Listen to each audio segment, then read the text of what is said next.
Hi, welcome to Empowered Educators with Ronette Branham. I am so happy that we are here every week to offer strategies for effective teaching. And we have a special guest, one of my favorite coaches, Coach Chris Crumpler, or as we call him, Coach Crump. How are you today, Coach? Hey, I'm blessed and grateful, man. Thanks for having me. You are so welcome. I was hoping I wasn't a pest. I only messaged you like 3 times, but Nah, but man, I was I'm honored. good. Thank you for having me. Okay, so I just want to talk about I met you the first time I saw you was through. One second, I know you hear that, right? Okay, I'm sorry about that. Um, I met you through the Next Level Speakers Academy. Hmm. And even though I saw you, I didn't really notice who was who because I was trying to learn what I was trying to learn. But I saw you speak in Philadelphia at the Mm, Get to Worthy Summit. And got you. I just loved how you shared your experiences where we could connect. I know a lot of times you speak to men, but it didn't matter who you were, where you were from. We could connect Mm, with you. So I like that. yeah. That's what drew me to you. Thank you. So yeah, it was just that can the way you spoke and the way you were vulnerable and you told us real life. You weren't Mm, even trying to pretend because that was an emotional session too. So yeah. Yeah. um I've been speaking long enough to know that everybody got mistakes. So, and what happened recently, the past 6, 7 years, my career is elevated to put me in rooms and conferences where, part of the business is to present my best version of myself. But I recognize that everybody in the crowd is going through something. They're dealing with something, but I also want to let them, I'm dealing with something too in real time. mhm. And just talk about, even no matter what level you go to, you're still going to have to deal with life because life keeps life. And so for me, it's just always trying to be very practical to the audience and what I deliver to understand that even though we have these principles and these practices that we live by, it doesn't change the fact that life is still real for all of us. And I was looking at one of my clients who make $1 million, right? And he's dead broke. And it's not because of mismanagement. He has to take care of so many things and so many people, put his kids in private school, pay for a nanny, pay for this, pay for that, pay. All of a sudden, yeah, we just was able to save $5,000 this year.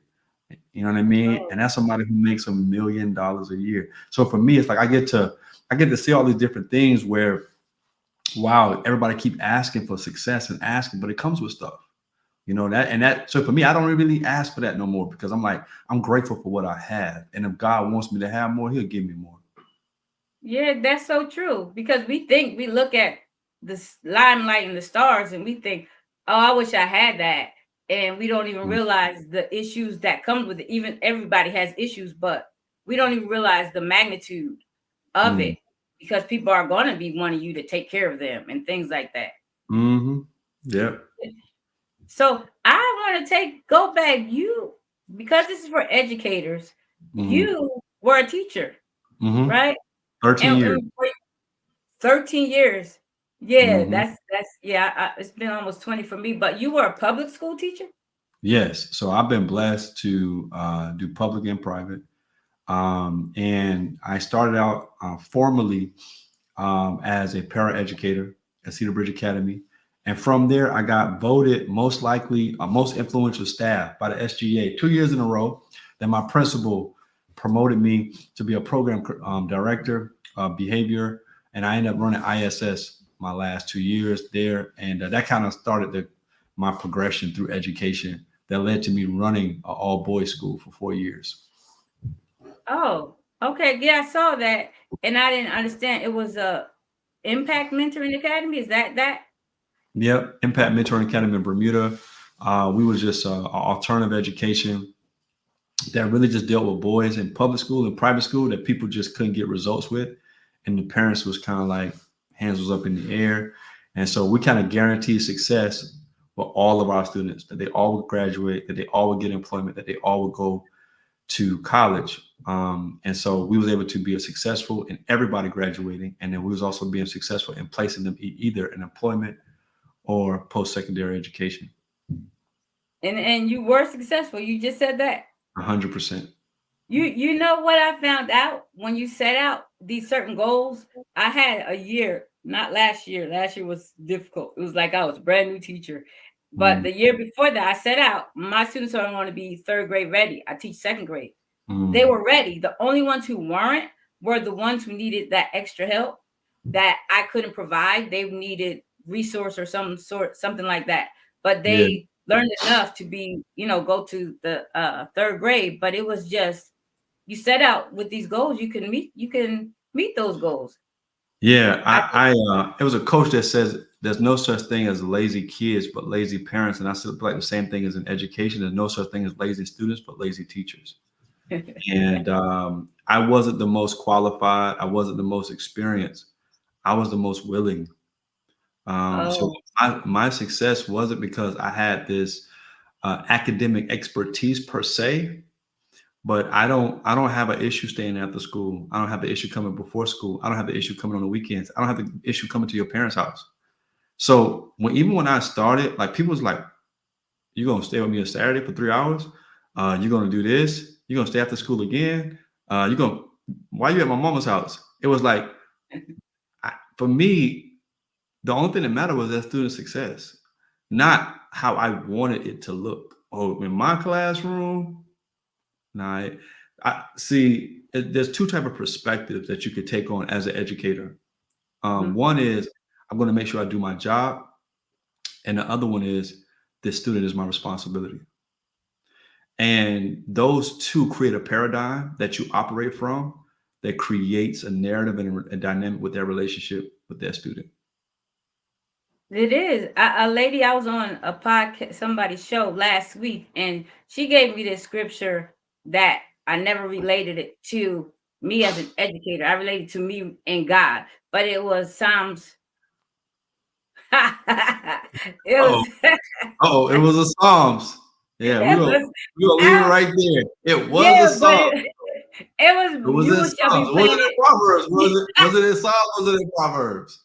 No, it just slipped my mind. It was something where you will be planting like a tree by the rivers of water, and Yeah, what you're gonna do is gonna prosper. But she's saying that the teacher is the one, the sound counsel for the students, right? yeah, And the students are gonna prosper because of what you do. I, yeah. I know I'm there to help my students have success, right? I know that, but I Yeah. didn't look at it like that. So to me, it's like I can't fail. I don't care what anybody says. That's my Come on. job, and that's what's going to happen. So Mm, I never looked at it like that. And then she just took me to another level, speaking like that. I love it. So I love it. that's that Shout out to sounds that. right. Yeah, shout out to one of the Psalms. You know what I mean? That is Psalms, but shout out to It that. is, it is, but it just was another way to look. Like, okay, I'm going to do my job. I'm going to educate my students. Yeah. So I I had a couple questions. So you know how you said there's two ways to look at it, right? You said I'm gonna do my job. I'm gonna do my job, teach. I have to come here with this curriculum and I have to teach. And then there's another that you're gonna help the students. So is there something about personal growth that has to do with the difference of those teachers, or is it just how I'm gonna look at it? Is it personal Yeah, growth? it is a level of personal growth to seeing the humanity, right? And then seeing that humanity, one of the things that I learned was that all educators didn't love students, which blew my mind. I didn't, when I joined 2006, I didn't know you could even be a teacher without loving students. But there is some people in education that don't love kids like that, right? And so what happens is you don't see that humanity, your heart is at war. You see them as an object, you see them as vehicle, or you even see them as irrelevant. Because of that, you put yourself and them in a box mentally and emotionally. So what happens is you're very good at facilitating a curriculum. You're very good at dressing appropriately. You're very good at reporting and grading and marking. You're very good at keeping attendance and showing up on time. That does not translate to the kid retaining, developing information in the way of a functional and healthy relationship. So you cannot teach without the relationship aspect. So when I went to Impact, that was kind of like the systematic difference that we did. When a lot of schools would have orientation, we would take the boys and say our orientation is going to be on a campsite for a week with no cell phones and no internet and no mamas and daddies. And y'all go spend time with us. You're going to learn how to wake up with men, work out, clean up after yourselves, fix and clean your own breakfast, your own lunch, your own dinner, take care of each other, work together. So then we brought them back because intrinsic motivation speeds up the learning curve. So Yeah, we absolutely. understood that you got 180 days as an educator on your calendar, but the kids is like out of pocket, being dismissive, being disconnected, not even being in attendance for like half the time. So we would spend a lot of time making a very good trusting relationship because the kids desire, and we particularly do this in boys, because boys don't like sitting in desks for 5, 6, 7, 8 hours a day, right? That's kind of torture for them. So we didn't even do that. First of all, there was no desk sitting after 12 o'clock. Like they was out and about doing things. But more importantly, they still had to do this academic rigor, and they were more intrinsically motivated not to disappoint the relationship. That will allow to keep them focused, to do the work at home, to figure it out, to ask questions. But if I take the authoritative approach that you better do it because I'm the authority figure, when you Yeah, get to teenage boys, they don't care about you being an authority figure. You know what I mean? They don't like school. They don't like school. They don't like you. They don't like you. And so yeah. for us, we never even went down that road. We went straight to let's develop a relationship that we see you, we respect you, and we support you as a person.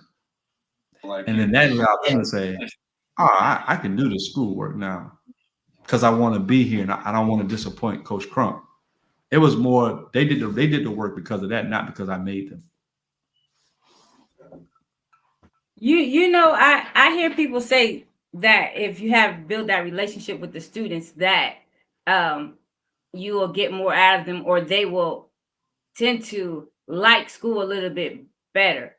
Mm, I don't know if I used to think that, but I understand what you're saying. Mine was, if I show them success, show them how they can learn, then they're happy because I'm actually showing them how to do something.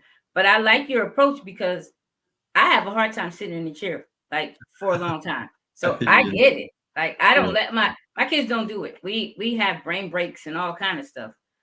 I So I love it. think that was the first thing that you did right there. Just making sure Yeah, they're but I not. think yeah, but context matters too, right, Renee? You said you was doing second and Yeah, third grade. I did middle school, high school. So these boys are in a whole different situation in their head and their mind and their spirit relationship and had some trauma even at school and at home. yeah, They don't trust nobody. So because they don't trust, they're yeah, not really, they're just they're posturing. They come into school posturing because they're like, man, I'm just here, bro. I'm here because my mama making me come. I'm here because I gotta be here, but I ain't doing this stuff.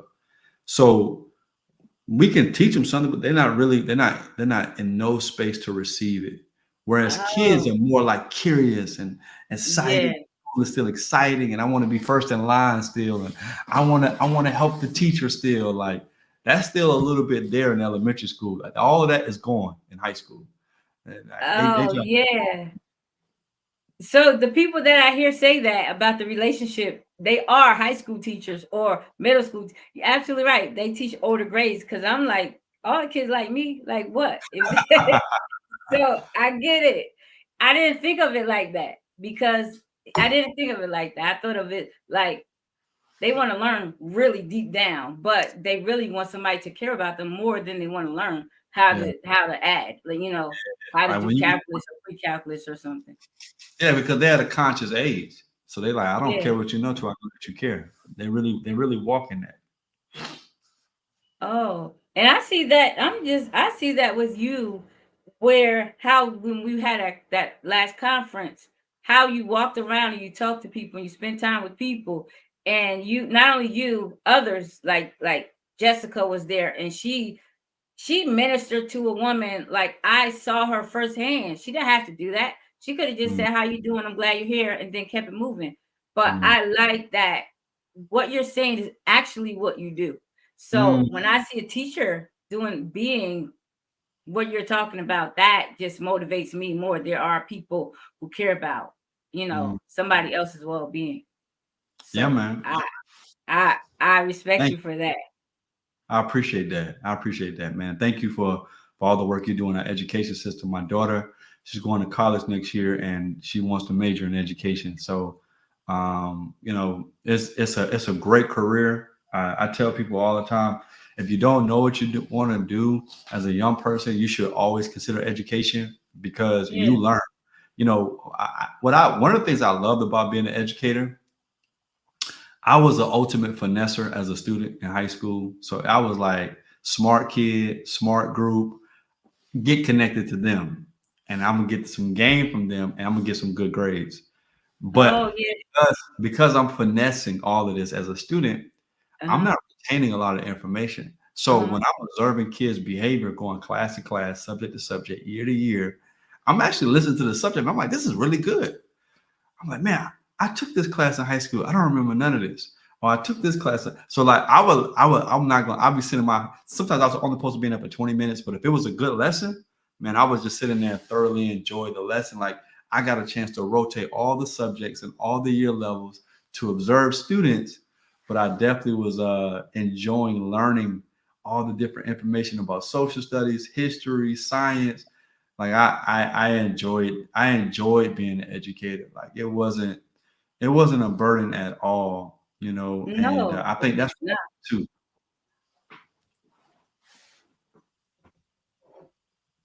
Did Yeah, I mean, I I, thought you were going to say something. You said no, it's not. oh yeah, I thought it because it's a delay or something. But yeah, it's not because and you do. That's so funny. You do learn things. If I'm teaching some kind of social studies to the students or science, we are learning, and I'm like, oh yeah, I knew that. I think yeah, like that, and we're learning at the same time, and then it's the next year is easier. Every year is easier, and then you just um.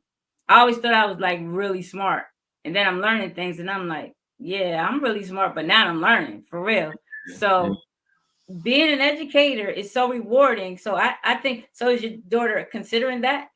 yeah, she is because she was struggling like because I think she doesn't like naturally love school per se. She just wants to be successful in life. So going through the process of getting enrolled in college, it wasn't a lot of fire in her eyes because she didn't have a desire for what she wanted in college. It was just like we're telling her to go. She's kind of socially knows she's kind of progressed to that, but it wasn't something that was like, I can't wait to go become this through college. She didn't because she wants to be an entrepreneur, she wants to be an investor, and some of that stuff you probably don't even need college. Yes. So for her, it was like when I said education, Uh-huh. she lit up. So now Oh, she's really? inspired to be like, okay, yeah, I can see myself being an educator. Oh, yeah, that makes sense because I don't push kids to go to college. Like if you know I want to be a nurse, I want to be a doctor, I want to be an educator of some sort. You have to go to college. So I Mm. push that. But if you really don't know, my friend, she was my assistant, but she's my friend. Her son, we had a hard time getting him through high school. We did it. I say we did it. But she wanted him to go to college right away. He went on his own. But I said, if you pay for him to go to college, why? Like he wasn't ready. He needed to experience some things. He didn't like school at all. But Mm. now he went back on his own. He graduated. He has a degree. He went to the military. He did other things. So I don't push that. But since you wanted her and she decided education, I think that's great. I really Mm. do. Yeah, thank you. I'm proud of Yeah, her. yeah. So she goes next year, not this year. Yeah, so she's in her senior year of high school now. But you're going through the college tours, the college applications, college scholarships. It's like we're kind of going through all of that real time. So much so that she has a college fair tomorrow. Oh, Yes, like we're in the thick of it right now. okay. I can appreciate that. I don't want to change gears a little bit and talk about because you've been an educator, you've been a director, you are a director now. And how does that work with that time management? Teachers have problems with time management. We feel like we have to take work home. We feel like we have to cram stuff in our lunchtime and all that. I want to relax during my lunchtime. I have this running joke for my prep time. when the kids have gym or something, and I'm supposed to be preparing for the next day or that day. I'm like, I actually had to do work during my prep when that's when we're supposed to do our work. But how do you manage that time? Because you do a lot. Like just now, you left one session and came here.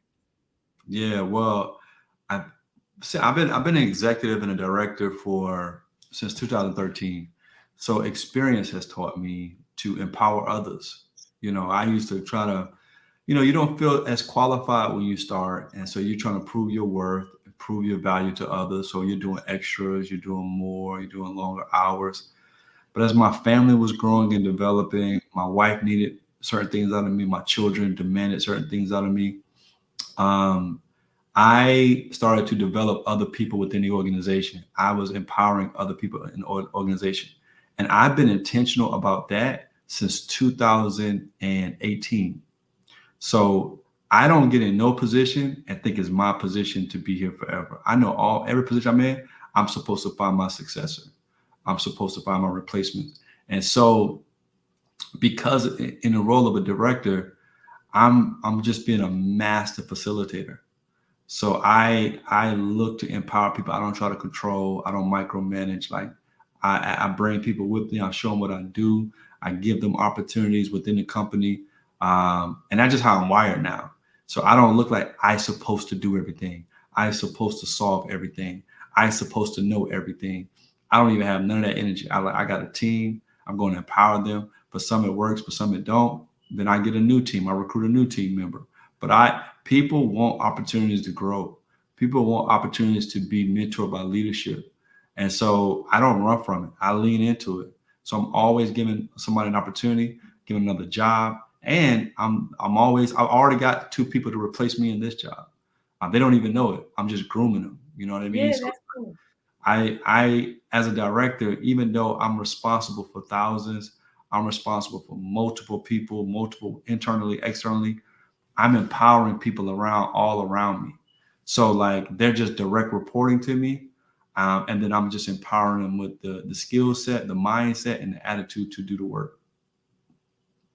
Yeah, that makes sense because we can't do it all. Because if you think you could do it all, something's going to be lacking, and then you're Mhm. going to be exhausted, and then you're going to sit somewhere in some doctor's office talking about you got a headache. So that does work, and it does come with experience because I see teachers stay into work till 6 o'clock. What are you doing? Who does that? 5 o'clock when the bill. No, I won't. I don't even take work home. I used to take work home. I don't. I don't take. Yeah. I don't. I don't even grade everything that the students get. I don't grade. For one thing, I don't grade homework because some parents are doing it. So I tell them I'm not Mhm. grading parent homework. That's not my job. So yeah. That's tricky now, man. I'm curious to know. I got a question for you. How is the current educator? Because I've been out for 5-6 years now, but how is the current educators dealing with Chat GPT? Like the fact Well, that see, I see second grade. I okay, know I hear things that they can utilize it and figure and you know how to utilize it, but um I can't say because I have grandkids, right? But I remember when I first heard of it, me and my grandson was doing work, and I was like, ask GPT, right? And he said, oh yeah, then he told me all about it. He was like 9 or 10. Now he's mm, 11, but he was like 9 or 10. And he got so excited. Like he's been doing it or something all the time. So he just didn't know he could do it in front of me. Like, I don't know. But I don't know because I know people in college who use it. They have papers, they have degrees now. mm, They said mm. if it had not been for that, I can't imagine because I don't know. Yeah, Because that's gonna be it changes the landscape for sure. You know what I mean? Because what happens is now I think what we're struggling with in education, I know it. The evolution of technology is evolving faster than the education of philosophy. yeah. Right? So technology is advancing, but how we approach education is not advancing, and No. not advancing at the speed of the technology. So like, you know, regurgitated learning is completely unnecessary. Absolutely. So we used to have, remember this chapter, remember these dates, remember these times, remember these presidents. Google didn't exist though. No. You got to think about, we was in a time where everybody used to go to the library and study and get books. And nobody checks out a book at a library no more. You go on Amazon if you do to get a book. But if you want to know something, just Google it or chat Mhm. GPT. So now, because of that, regurgitated learning of data is irrelevant. Now you got to do creative, problem I was gonna, solving, conflict resolution, leadership. So yeah. like your curriculum should be based on these other translatable skills that you're going to need in the marketplace, that you're going to need in life, but not to determine a person's value. Because you can be a kid who can know a bunch of data and have bad coping skills, bad people skills, suffer with anxiety. So it's like we have to kind of have a shift, I think, in the philosophy of what we even value to teach kids now, because giving them a bunch of data to try to remember, there's no point because the technology provides all the data for them at a Yeah. split second. They don't need to remember it. Whereas Right. before we didn't have that, it was all in books. So you had to go get a book, find it to kind of remember it. You don't have to do that now. It's all in their hands. No. Yeah, I thought once you start talking, I thought about project-based learning. That's something that we are going towards. Well, we have been doing that. When I taught preschool, it was project-based learning. You learn Mhm. and then you build upon to end up with a project. Mhm. Like just say you're talking about money and you're talking about buying and selling, then you end up with maybe a store or something at the end where people come in and they purchase things from you because you Awesome. understand change and how to make change and all that, and then make everything applicable. But because I can teach you how to count, but you don't know, I can't send you to the store, so we have Mhm. to discuss all that, so that you really can't use chat gpt for that. Maybe they can tell you, give you some hints, but you have to be able to Facts. perform.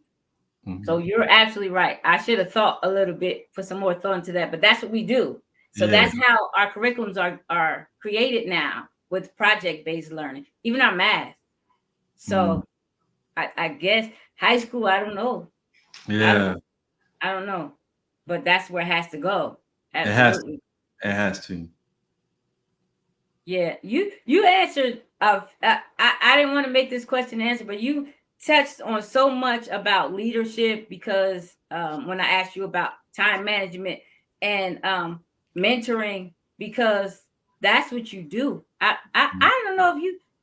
That's how we know our gift because it's so seamless. Mhm. And watching you, I know different things that I do. People could watch me say, "Oh, that's you just did that. That was so hard," but it wasn't. But I'm watching you, and that's why you see me liking stuff. You saying something that's hidden, and Yeah.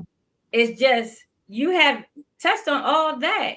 Is there anything I don't want to keep going? Is there anything that any challenges that you had as a teacher as when you first started that you might you have figured out and you could help another teacher with that is happening now with us with a new teacher? It doesn't have to be a new teacher.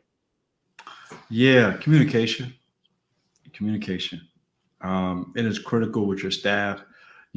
School culture, for those who have been in education, know that the beef with student services and the teachers and the administration, and the beef with administration with teachers, is because it's not effective communication. So it's almost like there's these little groups are pigeon towards each other's, where it's like, especially if you got a unionized teacher body, and you feel like the administration throws you on the bus in front of the parents, like, or vice versa, some things like that.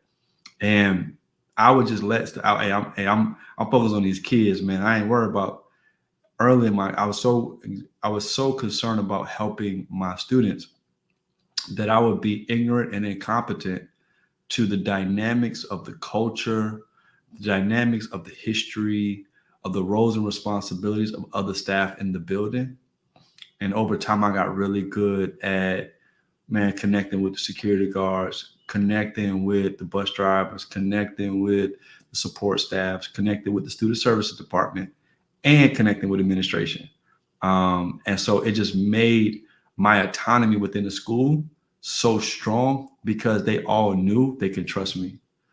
And that allowed me to get what I needed for my students at any point in time, where I didn't Yeah, get bottlenecked because I had to politic, because I didn't have a good relationship, because I had poor communication. yeah, and that's what every relationship that we have. A lot of times, if you have problems in a relationship, it's mostly because somebody's not communicating well, either both Mm, or one. Or mhm, I had somebody, they had something in their head, I could see it, and then they came and they saw me, and instead of saying, "Well, this is what you should have done," they said, "Oh, that's what you're doing," and mm, then left it like that. You saw it on their face, like, you know that's not what you're supposed to be doing. But that's what they said. Oh, that's yeah. what you do. Like, no, the Mm, communication wasn't there. So I watched them and I could have communicated better. I could have said, "Well, what do you mean by that?" Or, "I see mm. on your face you want to say something else." I didn't, because I really didn't care, but I cared enough to keep it in my Come on, I head. really didn't care, but I No, cared but in you my know, head. I Yeah, I cared cared enough in my head. to remember. Mm, I love it. Yeah, Yeah, communication. yeah, so Sorry. that is true. Even with our children, our students. I had a student who she would be so angry and she couldn't communicate what her problem was. Mind you, she's only 7, but she was angry every single day. Doing Mm, math, she wasn't angry. She was happy because guess what? She was having success. Reading, mm, she couldn't read. So every time it's time to read, she was angry. She would tear up my classroom because she was angry till I figured out what her problem was, because I couldn't understand why she was so angry. But it was mm, because she felt like she couldn't do it. And so she didn't know how to express herself. Then it took me 4 months to break through to this little girl. And then when I did, we didn't have a problem because I gave her what she can do and help scaffold her to the next level.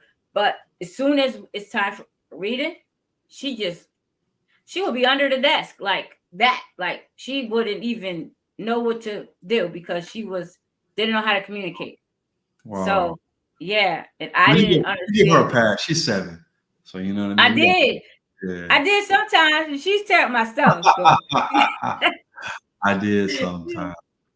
Yeah. I did, but I had to learn her. It took me every day. How I am every day. I come back new. Like I don't hold anything from yesterday because I'll have headaches.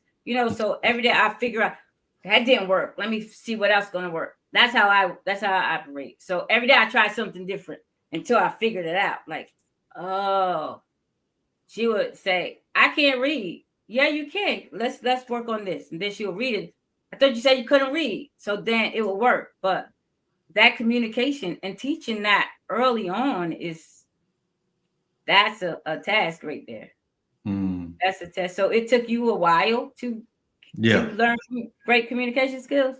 it did. It did because there's different dynamics of it, written and verbal, right? Non-verbal and present, right? Um, follow up, you know, a rapport building,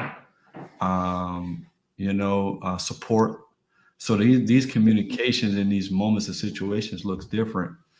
I could be a bit polarizing in my approach of helping my students, and y'all just figure it out because I'm helping my students. Um, but as I became more responsible for not just students, but the entire organization, entire staff, I always have to think about my staff, and it took effective communication with them to make them feel supported, appreciated, and respected. And that's something I had to learn. Yeah, I'm learning still. I'm learning because Yeah. me and my kids, we got it. We got it. Me and my students, we have it. Outside people, I don't want to hear it because what? It's not, no, I don't want to hear it. I'm learning. I like to shut my classroom door and ignore everything else because, I know best. Mhm. That's in my head. I'm smarter. And I understand that's not necessarily true. It's just that we have different perspectives. So I'm learning. It takes Yeah. a minute. Yeah. But Yeah. when you're in leadership of your staff and your team, you can't afford to do that. No. You know what I mean?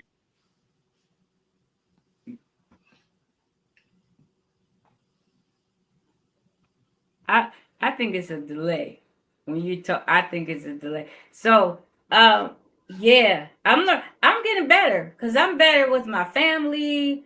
I'm better with myself because I would get upset of anything that if I do something that I don't like. I do something that I wish I didn't do, and so then I would shut down or something. I'm pretty good now, really. I am. I, I But love it. I could appreciate that. And Thank you. one more thing I want to ask you, two more things really. But um I already asked you that. I already asked you that. So I think just taking us out with something, some kind of insight. You said communication is the best, but if you have, I know you leave with a quote when you speak. Um, Mm, oh, I have two more things. One thing, how do you connect with teachers? I know you speak everywhere. So how mhm. do you know how to connect with a teacher? I know you've been a teacher, but education has changed in the last 2 years with the new technology, all these different curriculums coming up. So you say you come to speak to my district. How are you going to know you're going to connect with us? How you know? Because people are people, and I know what it's like to be a human being as an educator. I know what it's like to deal with test results, testing season. I know what it's like to deal with onboarding orientation, grading papers. I know like to go into that monthly staff meeting, the PTA meeting. I know like dealing with the disgruntled parents. I know like the frustrated administration, the cuckoo colleague. Like I know, listen, you can put all the technology as you want in the building and paint new paint on the wall. It doesn't change people. People are No. still going to be people. The dynamics of working with people are not going to change, and you have to make that work.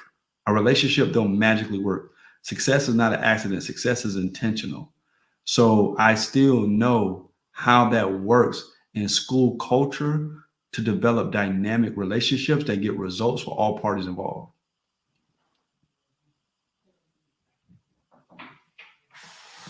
Yeah, absolutely. Because when you start talking, see, this is why you're here. When you start talking, everything you say, yeah, yeah, I'm thinking, yeah, because no matter what, we are still who we are.